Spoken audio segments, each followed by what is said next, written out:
Hello and welcome to YHTV's Magical Medical Tour. Thank you for joining us today. I'm Christina Suzuma, and with me is our wonderful medical guide, Dr. Glenn Woolman. Sup, Doc? What's up? Too much fun. Too much fun. I'm bouncing already. Are you really? Yes. We're going to talk about food today, remember? Oh, that's right. It's going to be a whole foodie day for our foodie nation. Yes. We're back to nutrition again. Oh, we love that. Favorite topics. Yes. It is one of your favorite topics. It is, because it makes me feel so alive. It's like, well, there's so many parts to it. You know, nutrition has social value to it. It has health value to it. And now there's such visual value. There's so many things about nutrition that are good for us. And of course, all the science of what nutrition is telling us about lives, et cetera, which is what we're going to learn about today from our very special guest, Lily Padilla. She's a certified integrative nutritional health coach. She's also a holistic nutrition coach. She's an author and a lecturer. And we're going to be talking with her about things that changed her life and made her what she is today. And that's going to be pretty soon. But before that, welcome, everybody. I'm Dr. Glenn Woolman. Greetings and welcome to Magical Medical Tour. We're going to be searching through another quadrant of the healthcare galaxy today, Christina and I, in search of optimal health. And before we do that, Christina, if people want to get in touch with us and talk with Lily or write a question to Lily, how do they do that?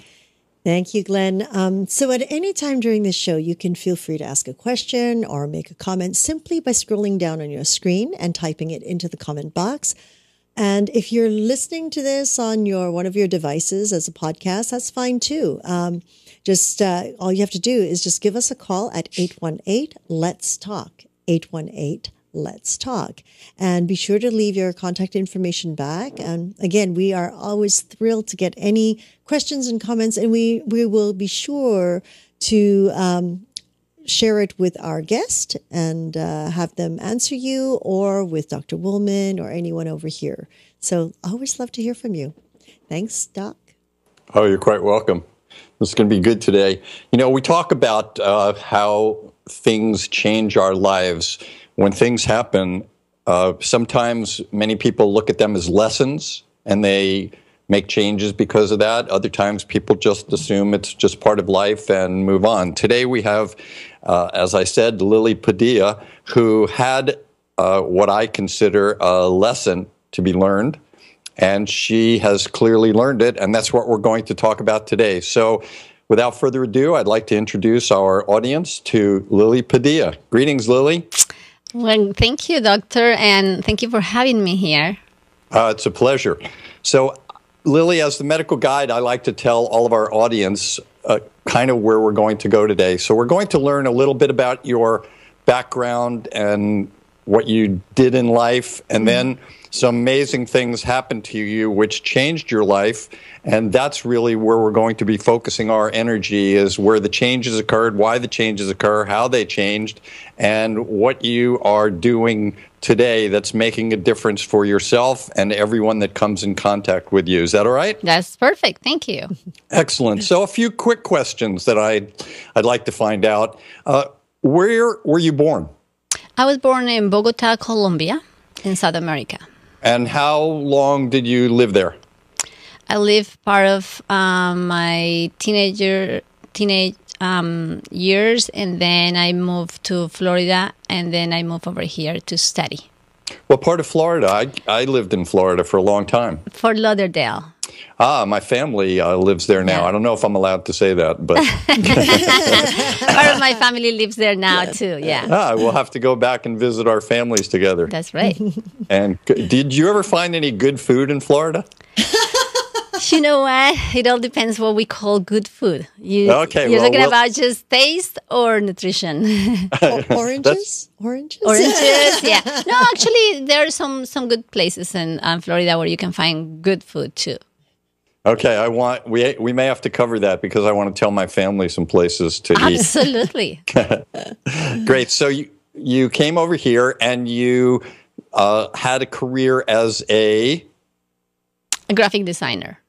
And you did that for a number of years, right? That's right. 8.5 years until cancer hit. Okay, and that's what we're going to talk about now. So before we know that it's cancer, something started happening to you, right? Yeah. Before cancer, actually a few months before, I was feeling very sick, uncomfortable, not being myself. I wasn't able to design or come up with, not working well. And it was very stressful, my job at that time. Working for the entertainment business as a graphic designer, it can be stressful. So I didn't realize that it was more than stress, that it was, being sick, that my body was sending me signals. And tell me a little more about the signals and how did you recognize that they were actually signals? What made that happen?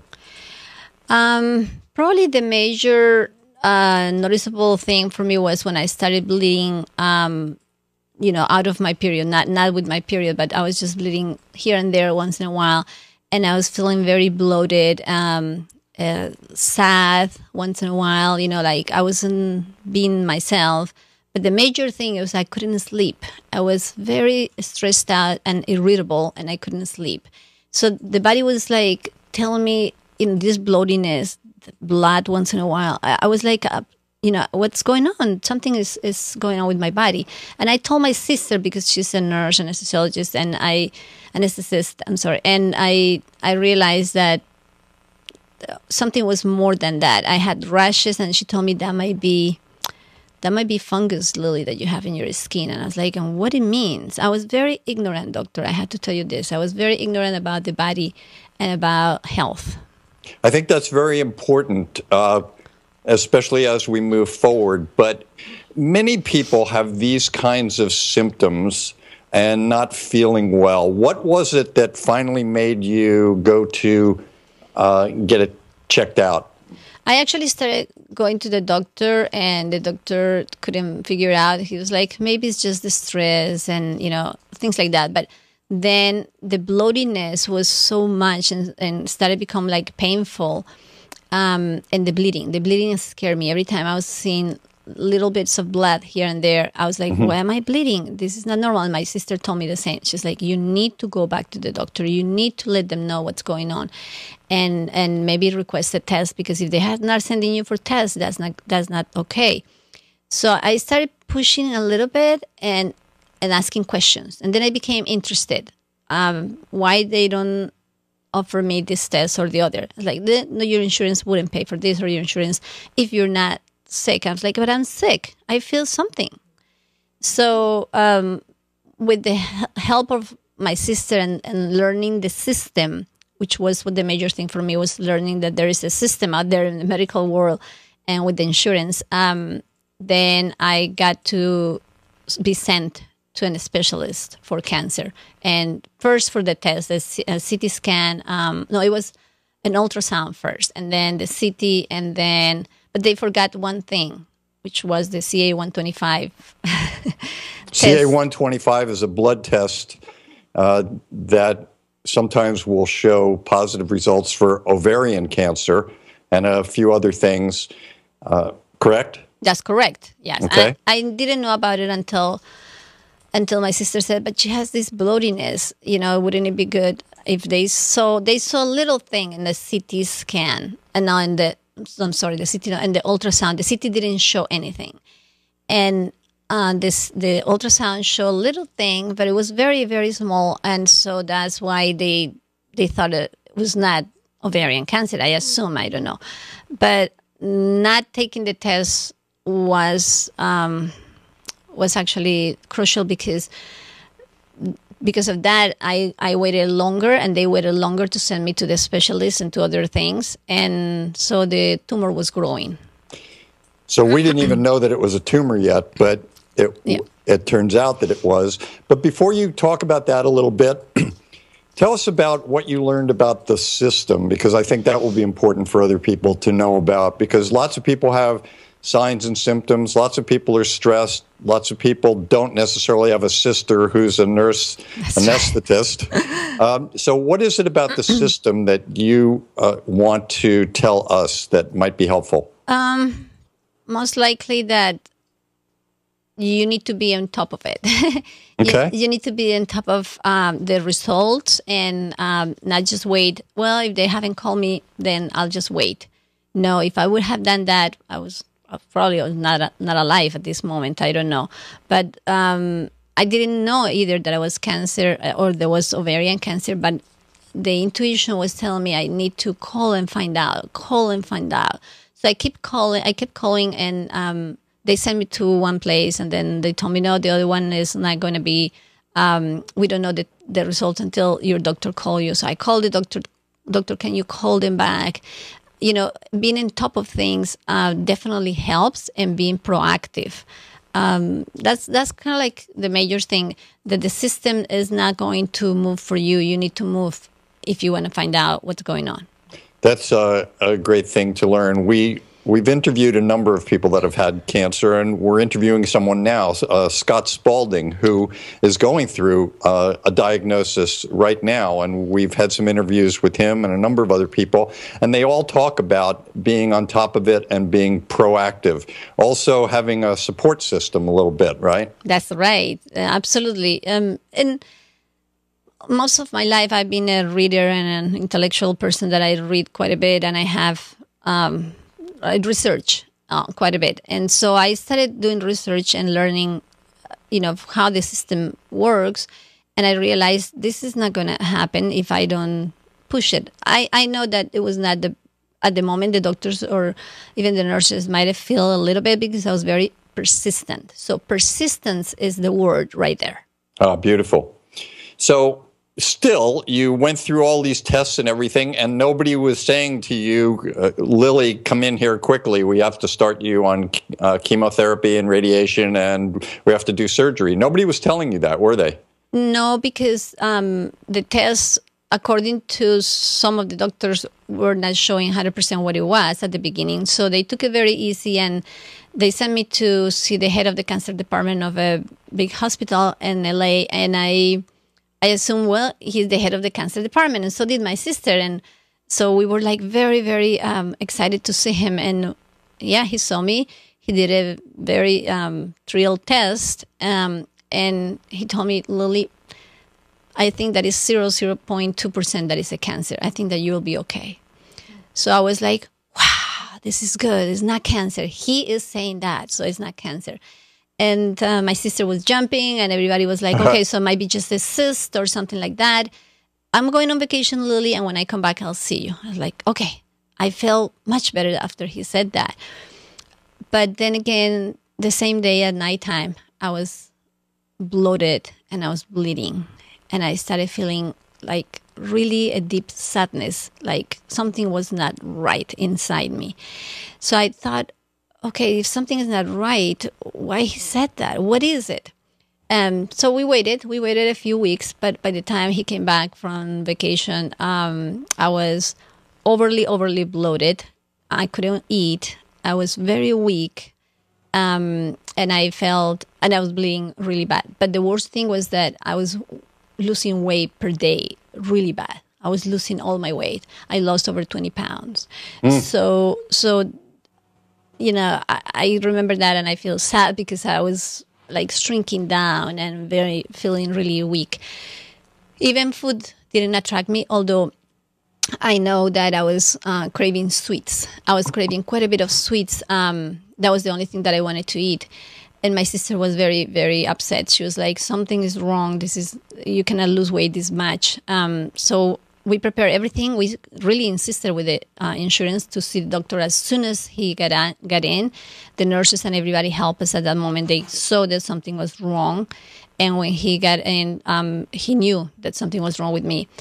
The next day that he was starting, they took me for a rash laparoscopy. He wanted to see what was inside to confirm if it was cancer or not. And all of what he did, just before the surgery, he asked me, Lily, if I see with the camera that is cancer, do you allow me to pull everything out, to take everything out? I mean... What did that mean to you at that moment?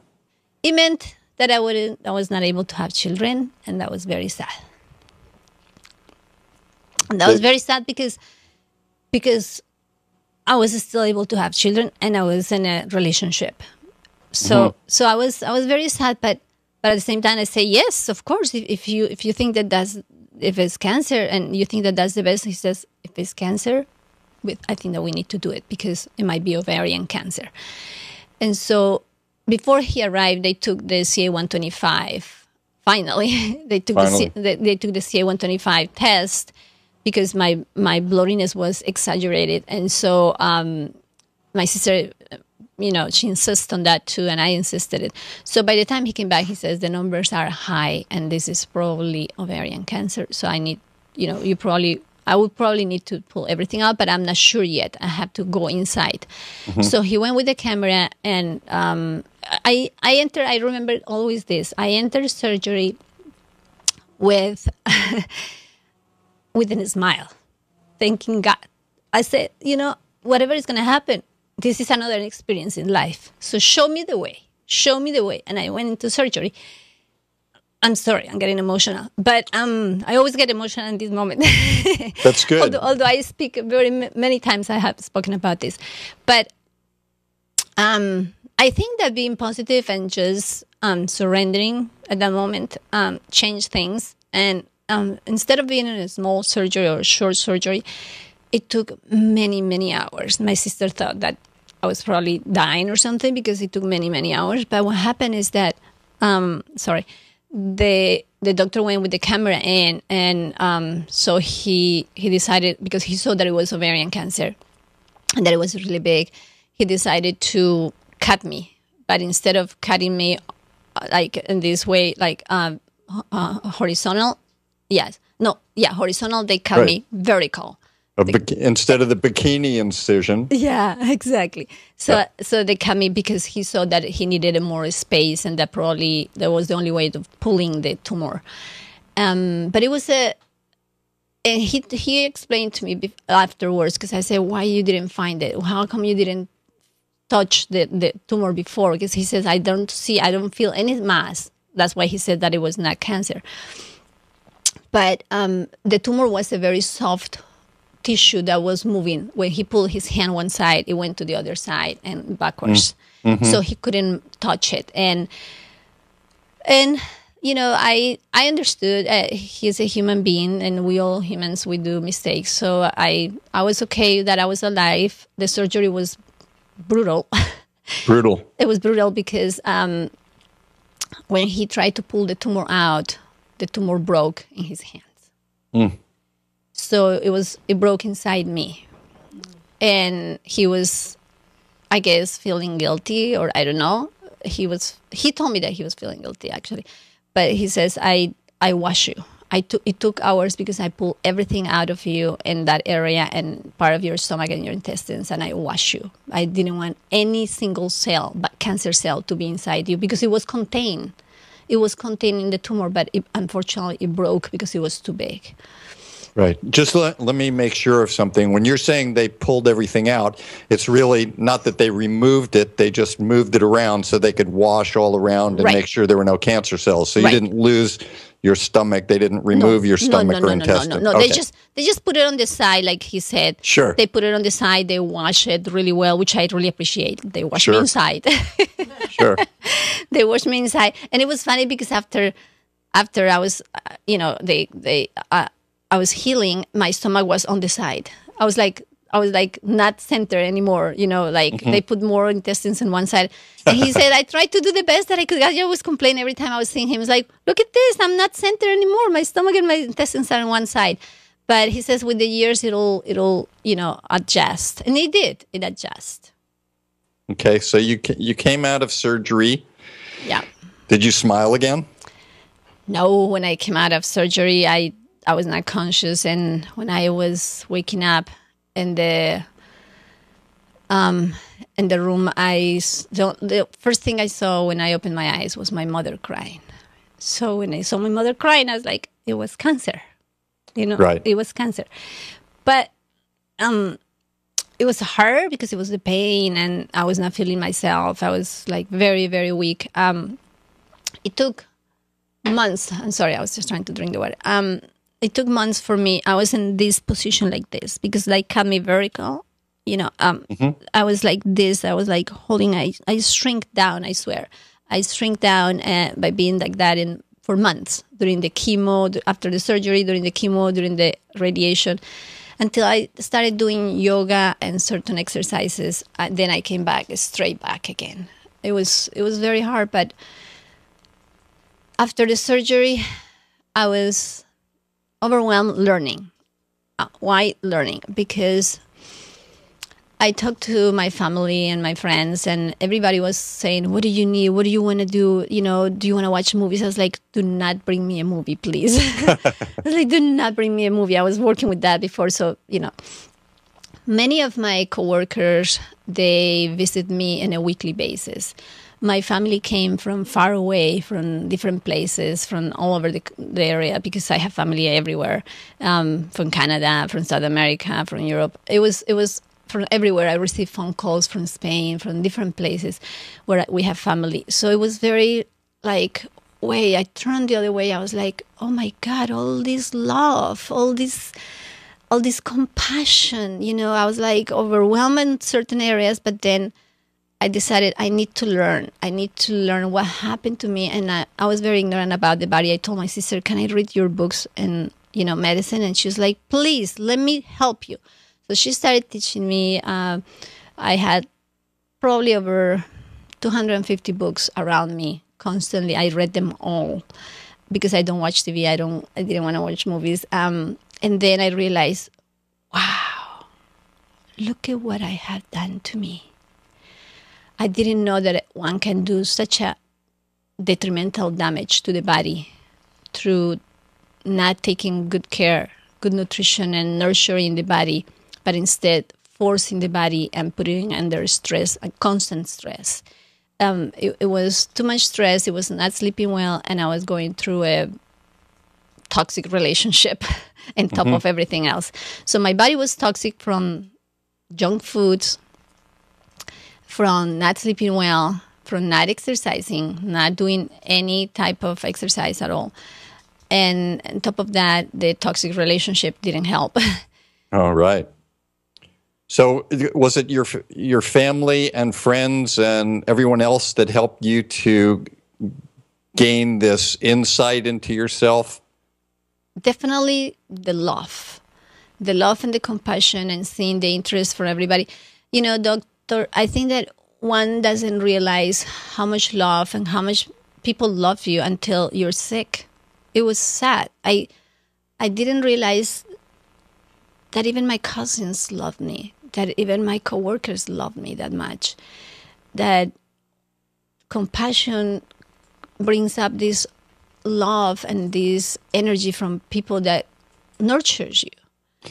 Lily, this is beautiful. I would like to step away from kind of the questions and answers right now for just a moment and give you an opportunity, if you would like, to say some kind of a words of gratitude to your family, thank you, or anything. Is there anything you would like to say to family and friends that you would like them to hear from you now that maybe you didn't say before, or you did, but this is a great opportunity if you would like to take it. That's true. Yeah, absolutely. I think, I did in the past. I thank them from the bottom of my heart, but I'm very grateful to every single person that gave me a little bit of energy and interest for my health and gave me love. People that visit me, my coworkers that came from far away because I was staying in my mom's. We closed my apartment and they took me over my mom's. And people used to drive far away because I was working on the west side. So thank you. Thank you so much to each and every one that helped me and that gave me support, that gave me hope. And my family is a beautiful family. I cannot thank them enough. They know. Is one of the most important things that I think that we have in life is having family. And my family is strong. Even my father that was far away, he gave me so much, not just hope, but strength. He gave me a strength. I remember that sentence that he said one day. He says, don't you have all the tools to learn and you have insurance and you have medical doctors and you have nutritionists and you have people around you that are helping you and your mother is even cooking for you? And I say, yes. He says, you have all the tools and family is the best tool. Just allow them because, doctor, I was very independent. So, and I know that my independence caused a little bit of trouble with my sister and my mom at the time that they were helping me. But thank to them because that they were patient because their patience allow me to surrender. And when I surrender, something magical happened. And it was that I started healing. So thank you to everyone and my family, each member, my cousins, my nephews, my nieces, everybody that helped me. And even the phone calls from far away from Europe and South America, it did help my heart and my body and each of my cells. Thank you. Beautiful. That gave me some chills. Beautiful. How about you, Christina? Oh, absolutely. Yeah. It's so amazing that these turning points in our lives just bring such a awareness of everything around us. Yeah. That's right. So now you come out of surgery and you had your chemo and radiation. How'd you go through that? Was that tough for you or is that okay? That was tough. That was very tough. I was getting thinner and thinner and thinner as the treatments were going on my body.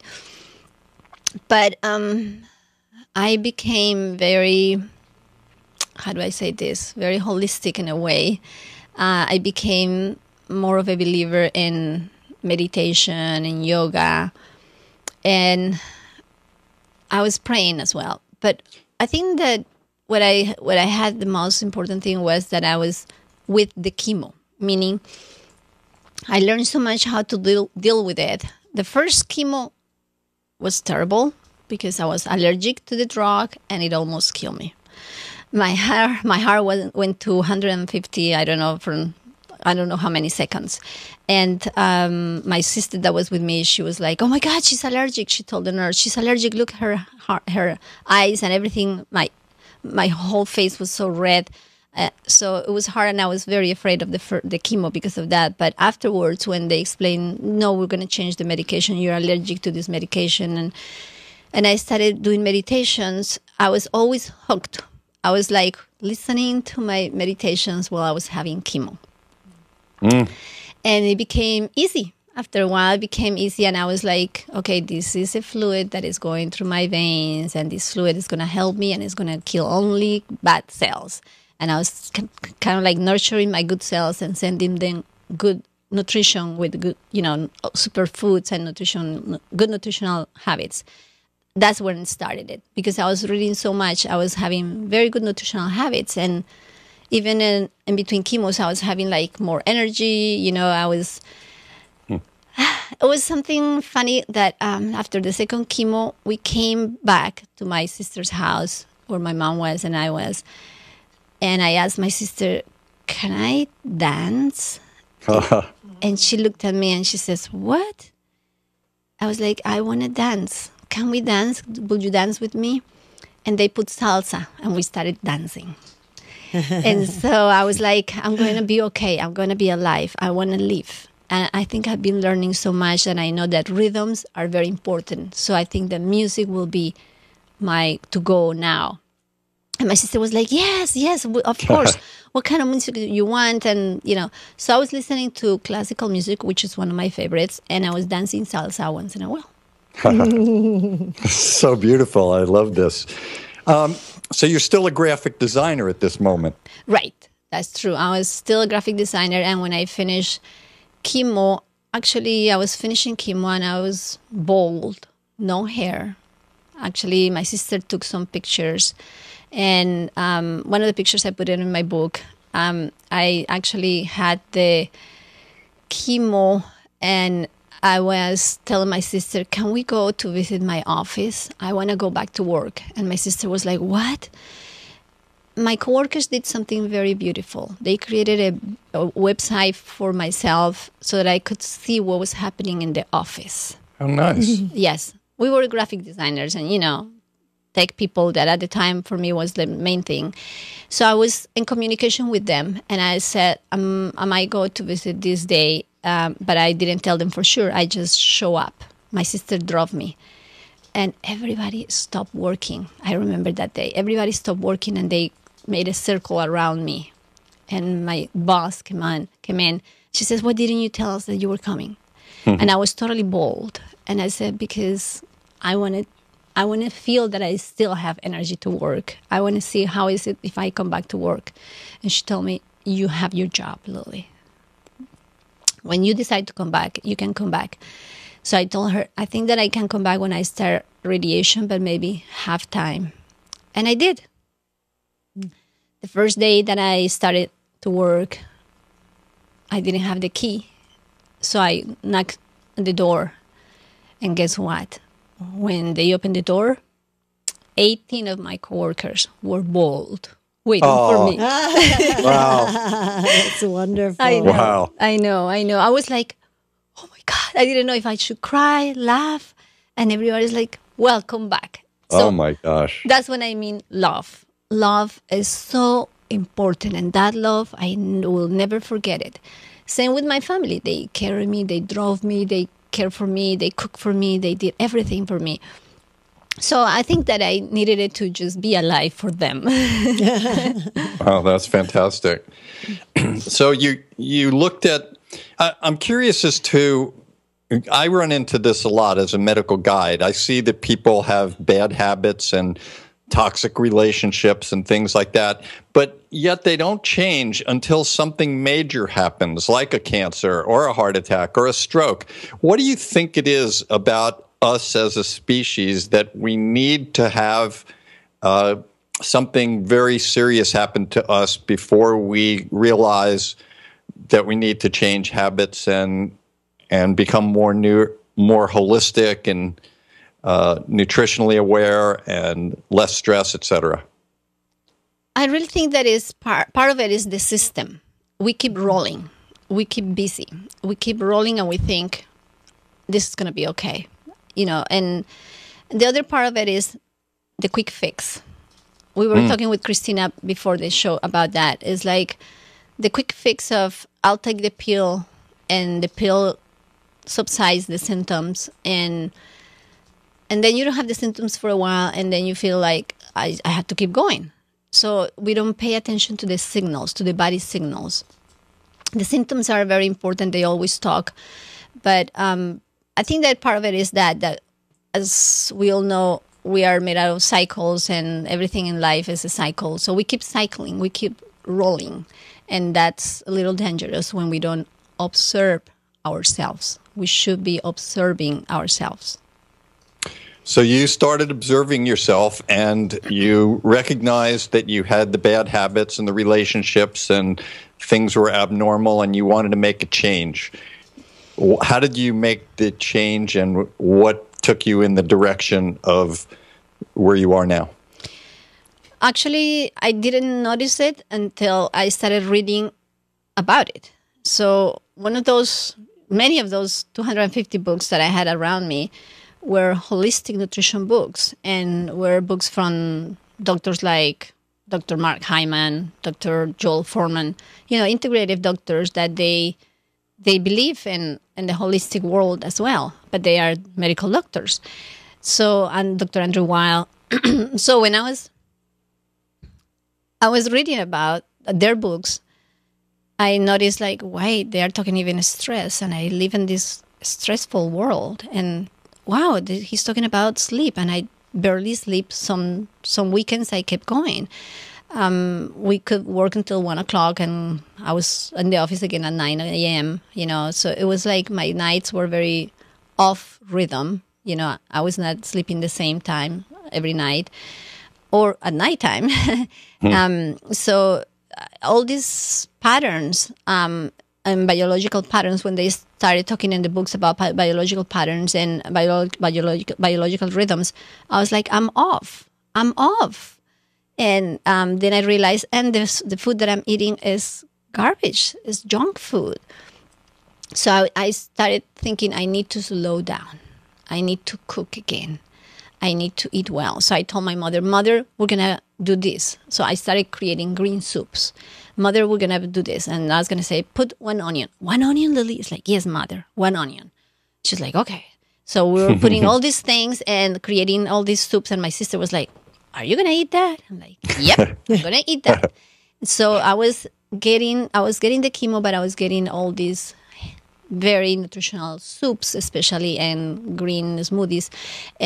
But mainly I focus on my digestion because that's what the books were telling me, to focus on digestion.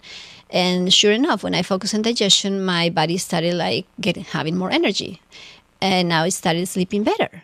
And so I noticed all these things. It's like, this works. Wow, this really works.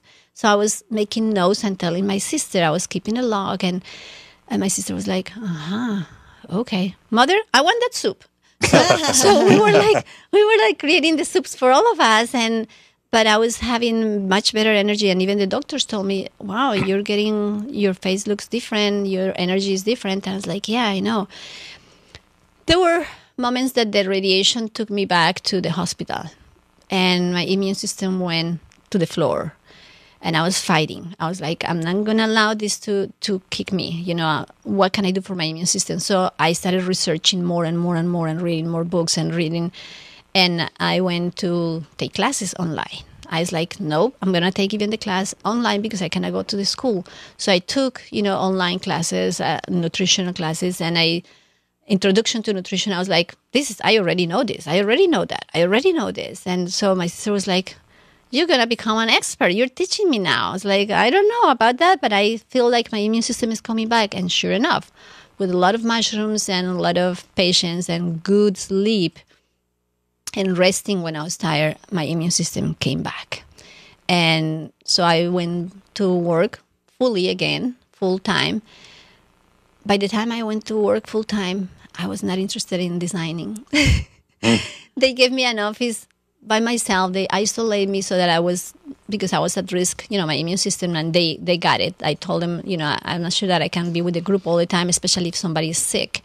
And they isolated me, and I was like reading about nutrition online all the time. I was, instead of working. So one day I realized, and I told my sister, this is not fair. I'm at work and I'm reading nutrition. She looked at me and she says, I know. You do it all the time, Lily. You should maybe change careers. And I was like, yes, I think that I can do it. My mother and my dad and everybody told me, we'll support you. Change careers. And so one day I just told him, I think that the company was not doing well anyway. So it was the perfect time and everything started changing. So I was like, I'm just going to switch. And I started switching half-time. And then all of a sudden I was full-time just studying nutrition. And then I found my nutrition school, which is integrative nutrition. Funny enough, I think I found it because the books that I was reading guide me to it. Many of the doctors that I was reading books about nutrition and medicine, they were teachers at the integrative nutrition school that I went to. So they became my teachers. Oh, very nice. So I was like very happy. I was like at home. You know what I mean? I was like, sure. I already know what he's going to say. And I don't know. I already know what this is about. But I'm going, because I needed a title. I needed a certificate. And I wanted to work and actually become independent. And I did. It took me a while, and several years of, little by little starting to get clients. And it was so beautiful because I was like in heaven. I'm working in what I like. This was the best thing in life that could have happened to me. It was cancer, probably, because cancer brought me to find a purpose in life. That's so interesting that you say that, because there are many people that talk about cancer actually as a gift. I know. And it's so strange that it does that, but it's a real motivator, and that's kind of what we're talking about today. The fact that, no one would look at cancer as a motivator except for the people that have cancer and get motivated by it. That's true. Yeah. It was, at the time, one time I mentioned it to one of my older sisters, that she came to help me through radiation. She was driving me to the radiation some days. So she came from Canada. Actually, she was in Canada and she moved, but she lives in South America. So she was here for like 3 months. And she was living with me. I went back to my apartment and she was driving me, and I said, you know what? I don't think that if cancer wouldn't happen to me, I wouldn't have been learning so much and became knowledgeable about biology, the body, physiology, and nutrition. I wouldn't. And she told me, she says, so you're saying that you're grateful for cancer? And I say, that's right. That's right. And she says, that's hard. That's hard. I don't think I want to go through cancer to learn that kind of stuff. So yes, but the main thing is, and I didn't even know at that time that I was going to become, a holistic nutritionist like this. I mean, I had no idea, but I felt the passion. I felt the need to help others. And she was saying, people are calling you, your friends, and everybody's calling you. That might be a good thing if you change careers. I think the nutrition is calling you. So that's what I did. Beautiful. So how long did it take to get your degree? The first one, well, I first started learning holistic nutritional cooking. So I became a nutritional chef. And that was for myself because I was telling my mother to help me to cook. But then when I went back to my apartment, it's like, my mother is like, now you're going to be doing all by yourself. And I was like, no, I already have classes. I'm going to take the classes and I'm going to be doing it with my teachers and all that stuff. And so she was like, oh, okay, that makes sense. And my sister was like, I want to learn too. So it took me from the two careers kind of like maybe 4 years. Okay. Yeah. Very good. So now you're becoming a nutritionist and you're starting to do the research. I mean, we look out there, we talk about nutrition right at the top of the show. We've had a number of people, Tracy Harrison, Kabir Southwick, a number of people that give us nutrition information, some from Western points of view, some from Ayurvedic points of view. You come from another country. You have cultures that are around the world. You have nutrition that's being served all around the world. How did you figure out what nutritional cultures were the right ones for you, or are they all the right ones? That's a good question, doctor. I actually was reading from a lot of integrative doctors, and but then my sister and even my brother-in-law, they are in the medical field, so they were giving me a lot of books and things to read, even medical journals about science. So I was like, there are two worlds here that they talk different, but they have the same purpose. So I wanted to figure out if I could find the best of the two worlds, science and nutritional Chinese therapy, because that was the main thing that I was reading. A lot of them, they went back to Japanese nutrition. In general, it's Asian. Asian, maybe because it's one of the oldest cultures in the world. And I got to read the Yellow Emperor's medicine, Chinese medicine. And that book, The Yellow Emperors of Chinese Medicine, was an eye-opener. Did you read that whole book? Yes. Wow, I'm impressed. I actually had to buy some translations, like the short ones, so to get a better understanding. But I was very passionate. I was like so interested. Wow, this is nature. They're telling me that I'm like nature, and nature can help me to heal. So I was very interested in that, and that's why the nutritional cooking started that way, because I wanted to cook with the 5 flavors of the earth in mind, and mainly eating with the purpose in mind and cooking with the purpose in mind. So understanding that some foods, what's called food properties, some foods are cooling, some are warming, some are neutral, and some foods they have healing purpose for certain organ networks, and other ones for other things. So I was very interested in learning that they go back to what's the yin and yang. That's the main, that's the main source of every single thing, the essence, like we call it. And so I was like submerged in that world for a while. But then my sister used to pull me to science. It's like, Your sister, she's an important part of this whole program. I know, We should have had her right beside you. I know. Yeah, Diana is a unique person. Very, very smart woman. She's an... Go ahead, doctor. No, I was going to say, actually, your whole family seems to be.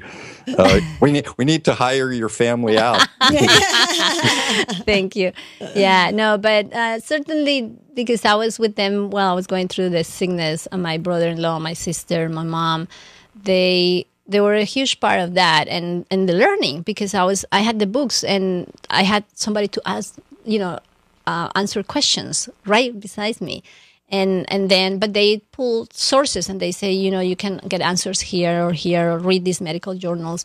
So I was comparing the medical journals in science with traditional Chinese medicine, and not only traditional Chinese medicine, but I went directly to Chinese nutritional therapy. So the nutritional therapy was like, oh my God, I can do this to myself. So I became my own guinea pig. So I was doing things and I was like, let's see how I feel. Let's see if this is true.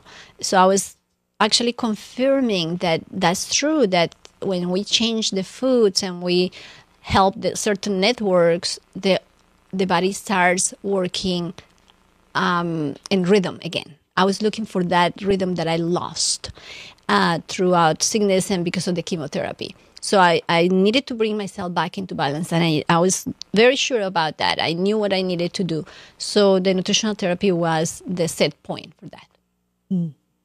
So then you started developing it as a business, and you started teaching other people. You said you talked about the passion of wanting to help others. So that's right. Now you're helping yourself, and you're recognizing things. You're doing a lot of learning, and now it's time to give back. Yes, exactly. I wanted to give back, but I was I started helping people. I always remember this.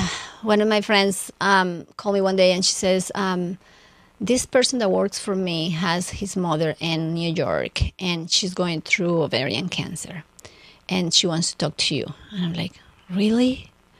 And she's like, yeah. I was like, oh my God. And what am I going to tell her? And she's like, just give her inspiration, Lily, that you're alive. She's going through a hard time. And then I started doing that. I started talking on the phone and Skype and, seeing people from far away that I'd never met before. And I was not charging. I was just thankful. I was like, oh my God, I helped somebody. I can't believe it. And people tell me, I did your green soup, Lily, and I feel a lot better. That soup has all these foods that you're telling me. And I can sleep better. That was my main thing, was to help myself to fall asleep normal without any pills. And so that my immune system will pick up and more energy I will have the next day. And people started noticing that, yes, this helps me to sleep. This calms me down. So it was just whole foods and certain foods that was highly anti-cancer at the same time, cruciferous vegetables. And onions and all that stuff and garlics. And so people started noticing, and I started noticing that people were having good results. So that gave me hope that I was doing the right thing, not just for myself, but by helping others. And then I wanted to have a title. I wanted to have something that was more stable to open my company, to actually start working and doing things that were more like settle, like really helping people and being in business. So I had one woman in Florida that I was helping her on the phone, and then she told me, Lily, I think that I need to pay you because you helped me so much. And I'm like, no, I don't want you to pay me. I cannot receive money because I don't have a title yet. And so she was like, you don't need it. You know so much about nutritional cooking and the Chinese medicine. I don't know, the Chinese nutritional therapy and even Ayurveda. I teach her and I send her the links for the books and all that stuff. And she was learning. So I was very happy because she was learning. And then when I found my nutritional school, I said, this is it. This is it. And my sister told me, no more free phone calls, Lily. You need to be paid. There's your sister again. I know. Well, I have several sisters. So this one was one of my older sisters that she's a businesswoman. So, yeah. So got inspired to start teaching, start helping people, and to write a book. That's right. That's right. Yeah, with the years, the many years passed by, and then I had my business and many clients. And I started teaching at cancer support centers. Nowadays, I teach and Los Angeles Public Libraries as well. And then I started being called by hospitals, and I was like, wow, this is awesome. I'm going to teach in a hospital. But mainly it just was like cancer patients, that they needed to have that inspiration and that guidance in nutritional cooking and nutritional therapy. And at the same time is the lifestyle. I emphasize a lot the lifestyle, and sleeping and exercising are huge parts, like primary food, like we call it. Primary food is, that love and the spiritual part of each one, and, exercising, having a good career, avoiding toxic relationships. And then the other part is food. Everything, I believe that every single thing fits us up, create our world, create our body, and makes happy cells or unhappy cells. Anti-cancer habits. And what's the second part? Anti-inflammatory nutrition. That's what you look at now, right? That's right. And do you look at that for everybody? You're just trying to take people that don't have cancer, but we assume everyone has the potential for cancer. Everyone has the potential for inflammation. And these are the things that we're seeing in the scientific world that are causing the problems. And some of the foods that we're eating add to that. So what's your process now? What does your book say to us? In my book, I really wanted to send a message to people to learn what is the root of disease. Where are the main things that people need to be aware of when inflammation starts? Inflammation is actually good when it's just a symptom that is telling us, oh, here there is something wrong in the body. Inflammation has its purpose, but when it becomes chronic inflammation, or when we don't pay attention to inflammation and it becomes chronic, that's when things get out of hand, and the cells can become sick or deteriorate or distort. Acutely and chronically. Yes. That happens. That's true. Christina, any thoughts? Oh, yes, many. So, Lily, when you work with individual people, and I'm assuming that you're also working with people that are not just dealing with ovarian cancer, but a gamut of the different cancers out there. That's right. Yeah. I work with not just cancer patients only as well. I work with people that are looking to improve their nutritional habits, people that are looking to avoid diabetes. I have a lot of those that are like by the age, or pre-diabetics. I work with people that are just looking to improve in general the lifestyle. And but ovarian cancer is one of them that I work with a lot of ovarian cancer survivors. But breast cancer is probably number one. Breast cancer, I have prostate cancer clients, definitely brain cancer too. So all the rate of different type of cancers. And I mean, when you work with people, how is do you find that they're very open to changing their diets? Is it difficult? Is it, because sometimes the change is quite drastic. As you said, you went from junk food to now a very nutritionally based menu that you create all the time. And so with most of the people that you see, do you find that there's a little bit of a difficulty in getting them to shift those habits? It depends. It depends who I'm talking to. But I've been trained as a certified integrative nutrition health coach, and so it's for me it's normal to deal with the different type of personalities, and I put myself in their place. I put myself in their shoes, and where are they at?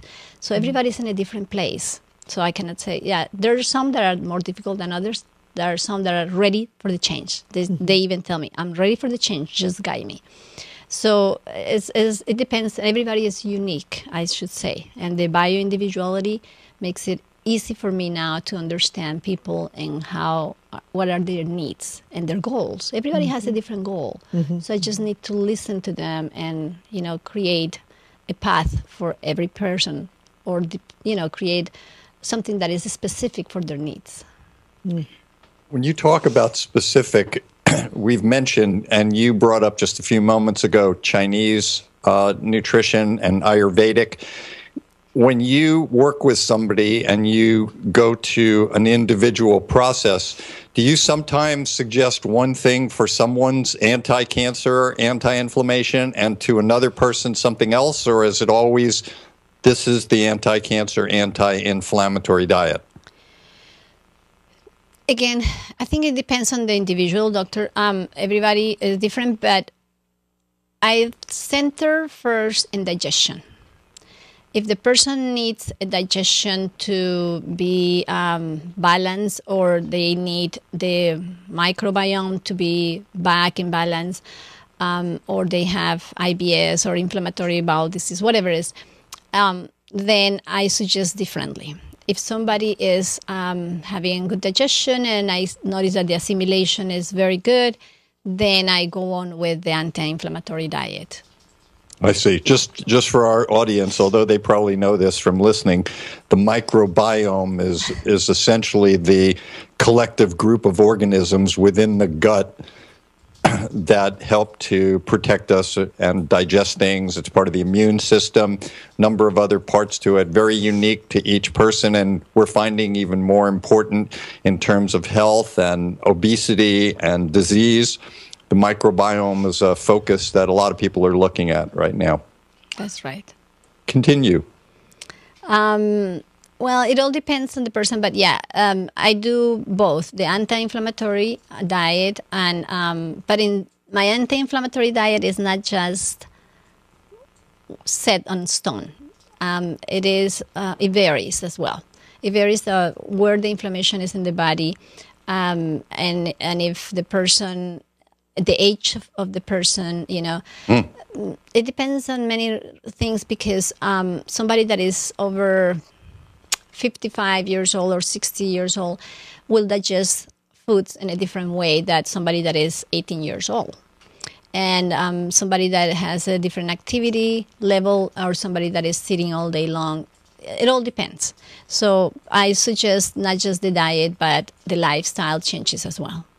Yeah, I always talk about that in my 6 aspects of nutrition, exercise, stress management, sleep management, spirituality, and patterns of behavior. And you seem to cover all of that. And it's very important that people have to look at that. Lily, we're coming towards the end of our show right now, and we wonder if you have a health tip for us. Yes, I actually have one. Although you mentioned it right now, something about stress. I really, truly believe that I heal myself mainly by changing my mentality and my thinking about stress. Stress is something that we need in small amounts to motivate us. And there are many studies that talk about it. I actually talk about it in my book. There's a whole set, and I even mentioned the books and the links and the doctors that I refer to, because I didn't understand stress. I wanted to know what it was.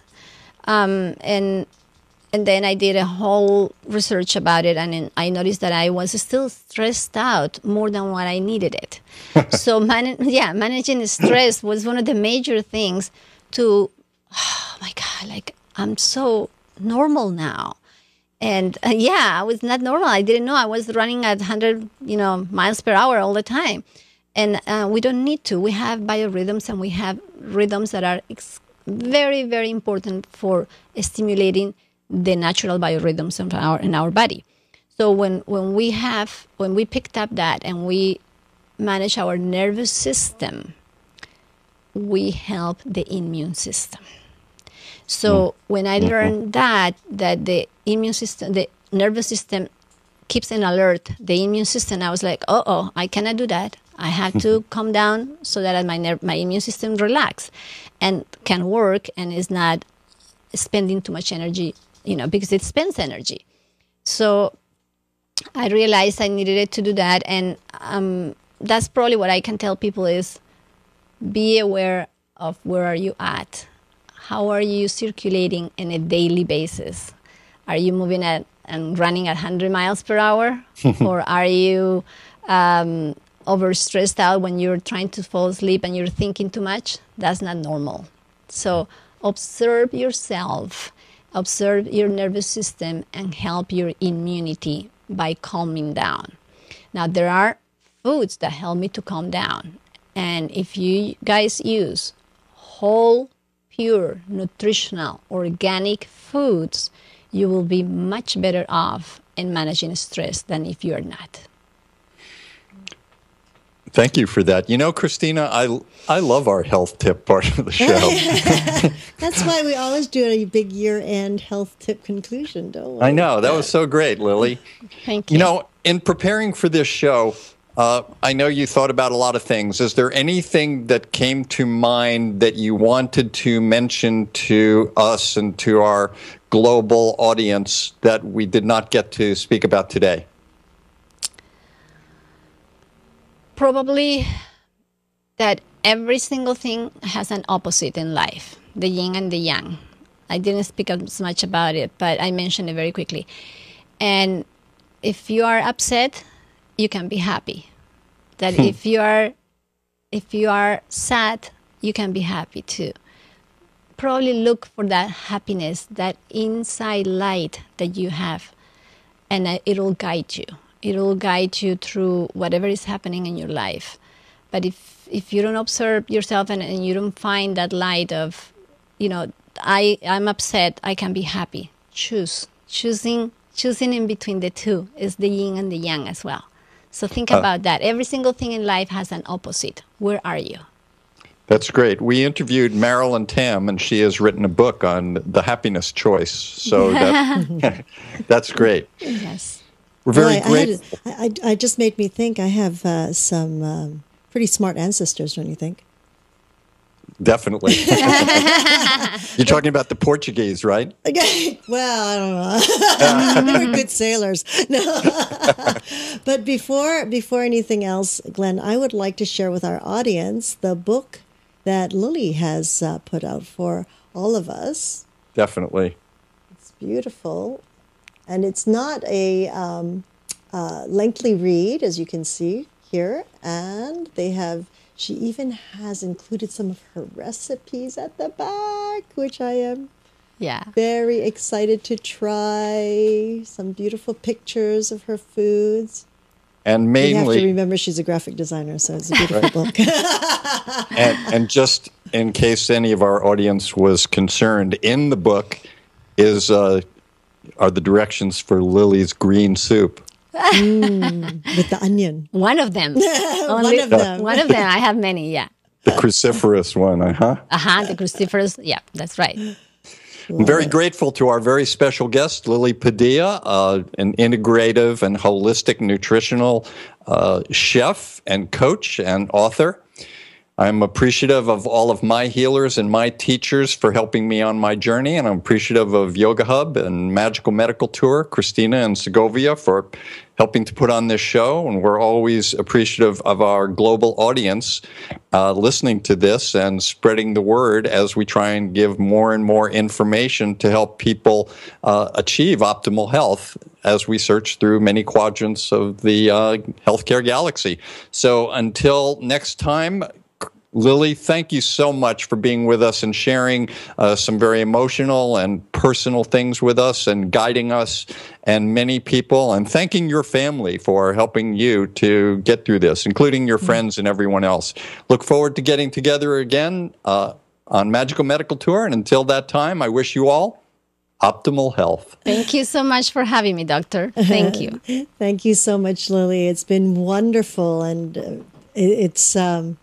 really, your passion is truly felt over these cyberspace waves here, and your story is very powerful. And I'm sure that it will reach out to many and motivate them and inspire them to follow the path that you've created. It's wonderful. Thank you so much for honoring us here today at Yoga Hub.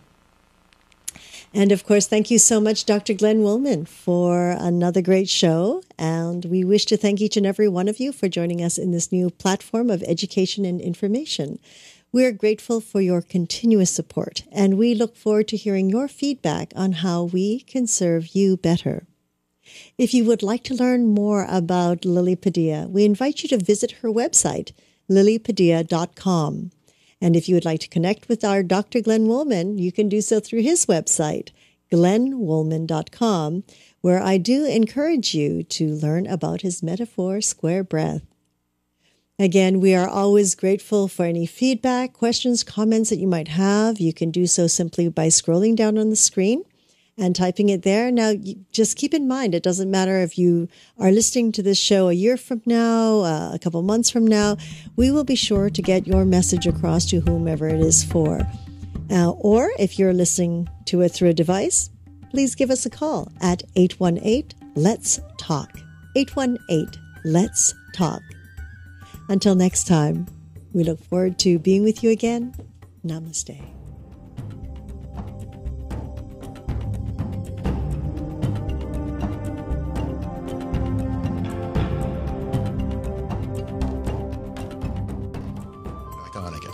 And there are lifestyle changes like meditation and yoga and Tai Chi and exercise and sleeping right and avoiding certain drugs, sometimes like caffeine, which we don't really think of as a drug. And then there's talk therapy, and talking the right way and listening the right way can also affect the balance of chemicals in your brain, which is really amazing to think about, because that also means that the way that you think about yourself, and in a way, the way that you talk